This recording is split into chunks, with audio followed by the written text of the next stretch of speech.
Oi, gente, bom dia, boa tarde, boa noite, depende da hora que você estiver vendo esse vídeo. Um grande abraço, muito axé a todos vocês. Hoje nós estamos no dia perto da Páscoa já, né? Deve estar correndo demais, gente do céu. Dia 25 de março de 2023. E hoje nós estamos assim, vamos falar sobre um assunto que na verdade eu vou até contar um pouco da minha vida assim, porque o assunto de hoje seria assim, por que eu devo aceitar ou entender o mundo espiritual, né? Olha bem, o último assunto que nós falamos foi sobre a questão do qual é o teu maior medo, né? E a gente pensou várias coisas, mas um dos maiores medos das pessoas é exatamente de morrer. É exatamente de sair daqui e não saber como é que vai ficar, e não saber como é que vai ser o mundo espiritual, se é que tem, se não tem, se vai encontrar as pessoas queridas que já foram tanto antes, se vai encontrar seus bichinhos de estimação que já morreram também, ou se não vai, ou se tudo vira pó e vira cinzas do universo, né? Então, assim, é interessante isso porque é lógico, cada um tem a sua forma de pensar de acordo com aquilo que foi educado, de acordo com aquilo que as suas próprias crenças, né? Mas assim, eu já passei por vários lugares e eu já vi gente que diz assim, não acreditar em nada disso, não acreditar em Deus, não acreditar nos espíritos, não acreditar em nada, tá? Acreditar que a vida é um construto diário, cada dia que vive é um dia que vive, né? E que realmente quem tem toda a razão é a própria, não só a razão, né? A razão, racionalidade total, mas que na verdade depois que acabar, acabou, o mundo simplesmente vai embora. Eu tenho que dizer para vocês que para mim isso é muito difícil, né? Porque assim, eu convivo com os mortos, eu convivo com as pessoas que faleceram, eu convivo com a sensação das almas delas, eu convivo com elas de uma forma tão tranquila que eu não consigo entender, né, que não exista. Eu não consigo entender que esse outro mundo, que a morte, ela é simplesmente o final de tudo. A carne apodrece, vira pó e acabou tudo isso, né? Eu não consigo, tá, gente? Então, do mesmo jeito que tem gente que consegue, eu não consigo. Mas eu não consigo porque várias experiências que eu passei com pessoas desencarnadas, com pessoas que estavam desencarnando, e várias dessas experiências me mostraram que continua, tá? Mostraram que continua. A diferença é que tem muitas pessoas que às vezes chegam para mim e falam, poxa, mas eu queria ver, eu queria sonhar, eu queria ter esse contato, essa certeza com o outro mundo. Eu acho que são duas coisas aí. Primeiro, que o próprio aparelho de TV, que é o nosso corpo, né, a nossa mediunidade, nem sempre ela está apta a pegar todos os canais, todas as ondas, né? Então, assim, nem sempre você consegue sintonizar com o mundo espiritual. Então, muitas vezes é o aparelho mesmo, você não tem condições, você não vai sintonizar, como aquelas antigas TV 16 válvulas não fazem o que fazem as TV de hoje, né? As Smart TV. Então, não adianta, por mais que você queira, não, você teria que ser uma outra TV. Então, essas eu acho que é a primeira razão de muitas vezes a gente não conseguir entrar em contato com o mundo espiritual, não conseguir entrar em contato com os parentes falecidos, não conseguir entrar em contato com todo mundo que já se foi, né? Porque nós estamos numa outra sintonia, a sintonia kármica, a sintonia que é do karma, da carne, né? Ela é uma sintonia muito mais densa, muito mais pesada. Então, até ela entrar nessa oitava sintonia para poder sintonizar com os espíritos, para poder entrar, conversar, eu acho que é muito complicado para algumas pessoas, ok? Esse é o primeiro ponto. Segundo ponto que eu vejo muitas vezes as pessoas que estão do outro lado, elas têm, primeiro, que não é assim, desencarnou, acordou, né? Há todo um processo de desencarne, há todo um processo da forma que desencarnou, há todo um processo do porquê desencarnou, já cumpriu o karma, não cumpriu o karma. Então, tudo isso é assim, eu não vi ninguém com menos de 3, 4 meses de desencarnado dar uma comunicação ou aparecer em algum lugar. Normalmente depois de 3 anos, 4 anos, 5 anos, é que o espírito realmente está fora do corpo e realmente começa a fazer alguma coisa. Esse é o primeiro ponto. Segundo ponto, muitas vezes os espíritos estão em tratamento. Acho que quem viu Nosso Lar, quem viu alguns filmes espiritualistas sabem disso. Então muitas vezes eles estão em tratamento. Como eles estão em tratamento, é como você hoje, você não pode entrar numa UTI, né? Então muitas vezes quem nos dá informação é um anjo da guarda, é um outro guia, fala, olha, tá bem, tá mal, tá isso, tá aquilo, tá recuperando. Então eu acho que 80% das informações que nós temos dos desencarnados nos primeiros 3 anos, tá? De 3 a 5 anos, elas são dadas por informantes, por enfermeiros, por amigos espirituais, pessoas que estão lá e que sabem como ele está sendo tratado. Esse é um ponto.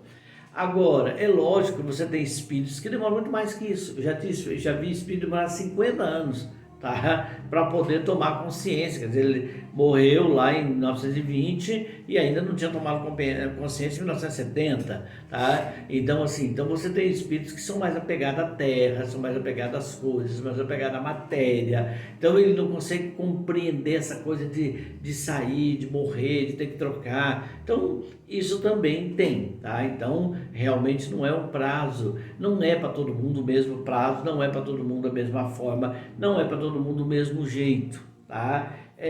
Uma coisa que eu acho interessante, assim, de todas as culturas que eu conheci, e eu já conheci algumas, tá?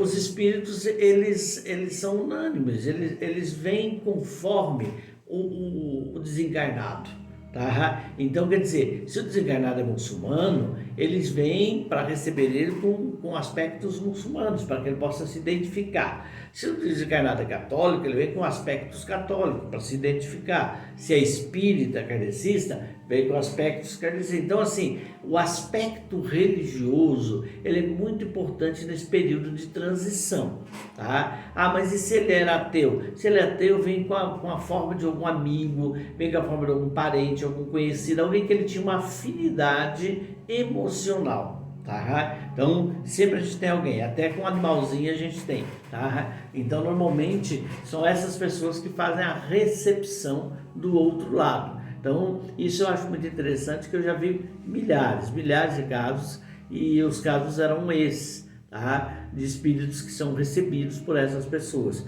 Mas insisto, o prazo, cada um tem um prazo, tá? Bom, então como eu estava falando, o maior medo que as pessoas têm hoje é o medo da morte. Porque é o único inevitável, né? É aquela coisa que não adianta, por mais que você faça, por mais... Agora estão prometendo que até 2030 você vai ter mais tempo de vida, né? O corpo vai poder se trocar e aí viver, né? Tudo bem, eu acho que a ciência está evoluindo bastante. É capaz que em vez de 90 a gente vive até 120, de 120 até 150, né? Enfim, eu acho que se houver uma razão planetária para isso, uma razão espiritual para isso, amém, assim seja, tá? Mas se não houver, qual a razão disso? Então eu adoro, eu acho que a ciência, eu sou assim, fascinado pelas inovações, eu acho que as inovações são muito boas, são muito lindas. Então a inovação na saúde, opa, vem com Deus, tá? Mas eu acredito muito que o sopro divino é o sopro divino. Então quando nós cumprimos aqui a nossa missão, quando nós cumprimos o nosso tempo kármico, quando nós cumprimos a nossa tarefa, tá? Então aí a gente segue o nosso caminho. Tá? E realmente, uma das coisas que eu muito noto, gente, realmente nós somos recebidos pelos nossos familiares, nós somos recebidos por pessoas que realmente nos querem bem na vida, tá? Nós somos recebidos, eu até brinco, né? Por exemplo, eu tenho vários animais meus que já faleceram, né? Que morreram, né? E os animais, apesar de terem reencarnações muito rápidas, mas de qualquer forma eles também ficam, eles também nos rodeiam muitas vezes. Então aqueles que a gente tem muito carinho também vão estar lá. Os animais também têm alma, os animais também têm essência, né? Então assim, eu acho que o maior medo que a gente tem que ter da morte é o medo da saudade antecipada, né? É daquilo que a gente vai deixar Imagina uma viagem muito longa, onde você tem que deixar tua casa, teus amigos, tudo que você conquistou durante uma vida toda, para poder retomar num outro lugar. A diferença é que a internet lá é mais rápida, né? O mundo espiritual você pode entrar em contato com as pessoas mais rápidos, você as vê, elas talvez não te vejam, porque insisto, a carne infelizmente tem muito grossa, as camadas são muito grossas para atender a chegar ao mundo espiritual, né? Então, mas eu acho que uma das coisas que eu não tenho dúvida, não tenho, não tenho dúvida, é que existe uma vida do outro lado, é que existe um outro caminho, um novo recomeço, e que nós estamos aqui para aprender, nós estamos aqui para ajudar, nós estamos aqui para fazer o bem, nós estamos aqui para recomeçar, para construir, nós estamos aqui para amar, nós estamos aqui para viver, né? E nós temos um erro muito grande, que as pessoas querem ser amadas por todo mundo, né? Elas querem ser amadas, elas querem ser queridas, elas querem ser... Então elas às vezes fazem coisas e mais coisas para poder que isso seja o que elas querem, e não é assim. Tá? Nós nunca vamos ser amados por todo mundo, nós nunca vamos ser queridos por todo mundo, mas nós temos que fazer a nossa parte. Nós temos que fazer a nossa parte, porque eu vejo assim, a morte não é um problema, é uma certeza. Tá? E quando nós formos para lá, que a gente tenha esse número enorme de amigos, esse número enorme de pessoas nos esperando, fazendo festa, para que a gente está chegando com saudade, né? E aquelas que ficaram também, guardem a saudade, aquelas que ficarem, guardem a saudade, guardem o amor que nós distribuímos, a diferença que nós fizemos na vida delas. Então, eu acho isso muito importante, né? A gente deixar a diferença. Então, quem tem um maior medo à morte, não tenha. A morte não é nada mais do que passar de uma porta para outra, trocar de um lugar para o outro, de uma cidade para outra. É essa só. Tá? O resto é tudo resolvível, né? Então, assim, eu acho que o medo, mas eu tenho fobia de pessoas, eu tenho fobia social, eu tenho pânico, eu tenho ansiedade, tá? São os males da sociedade moderna, porque o tempo, eu estava até hoje falando, nossa gente, já estamos no sábado de novo, daqui a pouco já tem a Páscoa, daqui a pouco é o meio do ano. Então o tempo ele é implacável, ele segue 24 horas dentro do tempo normal ali, né? Mas ele segue numa velocidade muito grande. Então faça o que você gostar. Tá? Eu acho que a gente tem que tomar muito cuidado, porque a gente às vezes quer fazer tudo pelo social, tudo pelos outros. Porque eu tenho que me dar bem com todo mundo. Não, você tem que dar bem com você, porque eu acho que se você estiver bem com você, estiver em paz com você, as pessoas também vão estar. Tá? Eu no domingo gosto de ficar na minha casa, gosto de dormir bastante. Não sei, já estou com 60 anos esse ano, né? E penso que a vida ela tem que servir para você ser um pouco feliz. Ela tem que servir para você auxiliar o teu próximo, fazer alguma coisa, plantar sua semente. Tá? O resto é consequência. Tá? Eu brinco, as pessoas falam, mas você parece tão bem. Não, eu tenho problema de saúde também. Tenho. Por quê? Porque eu estou num corpo completamente perecível. Um corpo que sofre pela intoxicação, que sofre se eu tomo água, que sofre se eu não tomo água, que sofre se eu tomo remédio, que sofre se eu não tomo remédio. Então, assim, porque é um corpo emprestado. E quando a gente está numa coisa, algo emprestado, normalmente a gente cuida o melhor que pode, mas é emprestado, não é nosso. Uma hora você vai ter que devolver, né? Então, uma hora que eu vou ter que devolver, e ele vai, com o tempo, sofrendo o próprio desgaste do tempo. Tá? Então, eu acho assim, por que nós devemos compreender o mundo espiritual? Porque compreendendo o mundo espiritual, nós entendemos o mundo material. Nós entendemos o que nós estamos fazendo aqui, por que nós estamos aqui, por que nós sofremos o que sofremos, por que nós temos que engolir tanto sapo, por que a gente não tem que engolir sapo nenhum, por que a gente briga com determinada pessoa, porque a gente é como é, por que um é branco, outro é preto, outro é azul, tá? Então eu acho que entender o mundo espiritual é entender o que você está fazendo aqui, tá? Eu acho que é entender lá a filosofia lá atrás também, né? Pitágoras, de Pitágoras, Sócrates perdeu de Sócrates, né? Então eu acho assim, é exatamente quem eu sou, né? Então eu acho que esse buscar compreender, buscar entender o mundo espiritual é para poder melhorar a tua vida no mundo material. Porque à medida que você compreende isso, à medida que você compreende que as religiões, tá? Não os religiosos, mas a religião, ela veio para te dar um significado. Ela veio para te dizer, opa, a vida é mais do que carne, a vida é mais do que irracional, a vida é mais do que passageira. Então, a partir do momento que você entende isso, aí você vai compreender a grandeza do mundo espiritual, a grandeza de Deus, a grandeza dos guias, a grandeza da própria fé, né? Eu estou fazendo agora uma coleção de fotos do espaço. Gente, como é lindo, né? Então, assim, eu tenho pego desse novo telescópio que tá coisa mais linda, cada umas fotos mais linda que a outra. Então, a casa de meu pai é tão vasta, é tão bela. Não é possível que só tenha terra. Não é possível que nós só estamos aqui. Aqui a gente está de passagem, também de empréstimo. Então, assim, e isso faz com que a gente acalme o coração. Sabe que tudo passa. Uma doença passa, a morte passa, uma falta de dinheiro passa, tá? É sofrido, é claro, gente, tá? Não ter dinheiro, Deus me livre e guarde. Ter uma necessidade, querer tomar um leite, não ter, querer tomar uma água, não ter, ser despejado de uma casa, morar na rua, morar no relento. Deus me livre, isso é uma situação muito terrível. Já passei por todos esses pontos na minha vida. E posso dizer para vocês, não gostaria de voltar.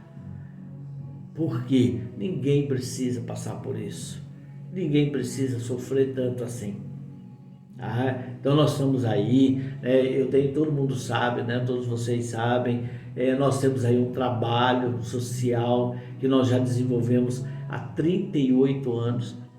Esse ano nós estamos lançando um projeto Amor e Dignidade, que é um projeto que eu quero auxiliar essas pessoas por mais tempo, tá? Por mais, em vez de auxiliar só no final do ano, por exemplo, nós temos essa semana, a diretora nos ligou preocupada porque uma das pessoas que estuda na escola, um dos avós que estuda, ele teve a cesta básica dele roubada, estava passando fome e o cara roubou os únicos R$ 5 que ele tinha e estava sem comida, sem nada.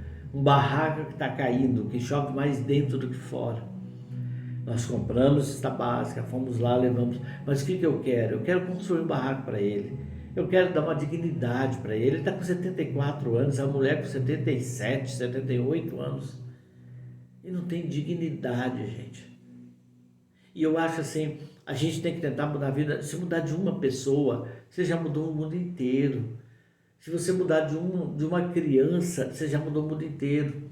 Então nós estamos começando um projeto, pedindo a vocês que estão me ajudando, vocês que são padrinhos, que são madrinha, um projeto pequeno para você poder colaborar todo mês, para a gente conseguir dar essa dignidade, da cesta básica, dar presente e no Natal continuar o nosso Natal.